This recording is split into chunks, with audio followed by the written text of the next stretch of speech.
om det. Skal vi starte med Blå Blok først?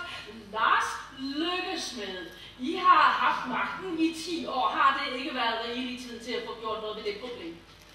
Altså, den krise, vi er i, skyldes jo, at der kommer fra de andre lande.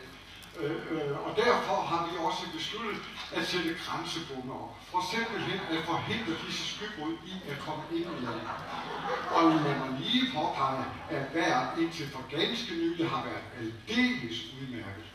Og for at understrege, at vi tager dette problem meget alvorligt, vil jeg gerne her i aften love blå gummistøvler til hele det danske folk. Ja, og lad mig så lige påpege, at dette og alt andet, hvad vi ellers har fundet på de sidste 10 år, naturligvis er fuldt finansieret. Det var da en fantastisk melding. Blå gummistøvler til hele det danske folk. Hvad siger I så? Ja. Nu forholder det sig på sådan, at mange ikke ved, hvad det danske folk er. Det er naturligvis dem, der arbejder for Danmark, kan tale dansk og ser danske ud. Resten er bare ud af min butik, som man siger. Det vil sige, at du vil sende pensionister, indvandrere, arbejdsløse børn under den arbejdsduelige alder ud i regnen uden gummistøvler. Det lyder lidt voldsomt. Og hvad med de døvstumme? Nå, ja, dem taler vi jo ikke så meget med. Der kom nok din indre svig humor frem, Lars Lykkesmed. Men hvad siger Rød Blok? Helle for Tony? Vi har jo lagt vores plan Færres løsning frem. Det indebærer en fordeling af skybruddet over det ganske danske land, således at alle får lige meget vand. Det vil sige, at alle fremover kan regne med 12 mm mere vand om dagen. Til gengæld giver vi alle en rød paraply hver. Alle danskere. Med alle danskere mener vi alle, der er bosat her i landet. Også alle de røde køer på marken, alle de røde myrer og alle de røde hunde.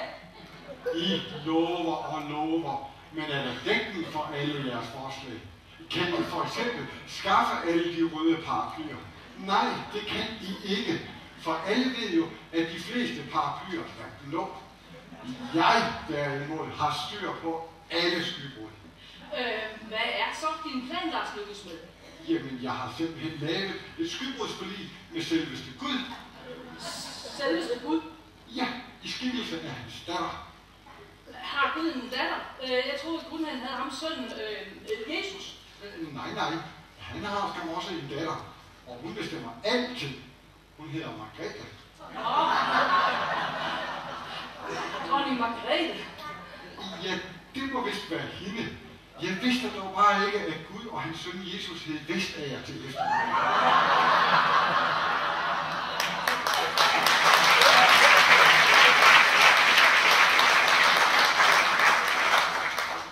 Det må jeg nok sige. Der er nok noget, der tyder på, at den store bog skal skrives lidt om. Men hvad siger Rød Blok? Har I også en kanin, I kan hive op af hatten? Jeg forstår ikke lige, hvad du mener. Men hvis der er 2 kaniner i hatten, og de er af hver sit køn, så kommer det da vist snart til at regne ned med kaniner. Og de får selvfølgelig også en rød paraply hver. Men det vi i Rød Blok har gjort er, at vi har bedt værtsgeniet Peter Tanne om at bidrage til en løsning på skybrudsproblemet.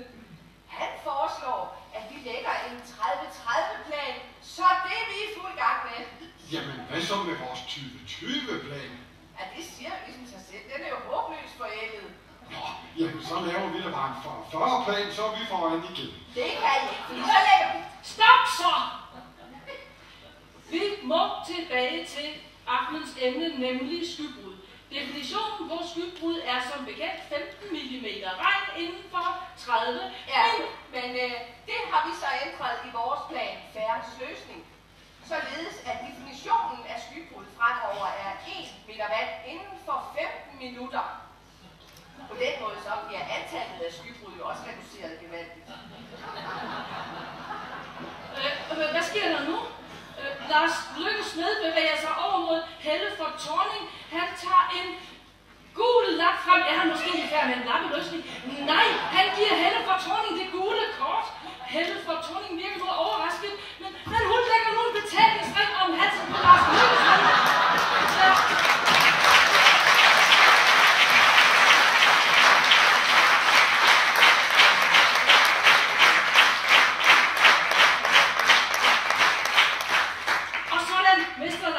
Med fuldstændig regeringsmagten. En usædvanlig og spændende afslutning på en ellers lidt kedelig debat. De næste 21 dage vil kandidater fra henholdsvis rød og blå blok diskutere emnet skybrud i det uendelige. Rigtig god fornøjelse.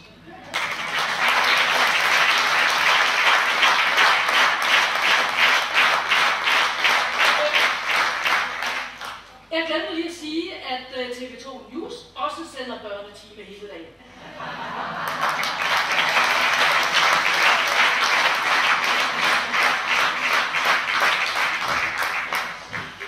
Jeg hører lige i min øresnegl, at Helle fra Thorning efter de utallige kampe med oppositionen, de andre regeringspartier, fagbevægelsen, omegnsborgmestrene, hele den danske befolkning og pressen, nu er blevet et ringbrag. I morgen bringer vi et eksklusivt interview med Helle fra Thorning fra Ringhjørnet, hvor hun sidder til tætten.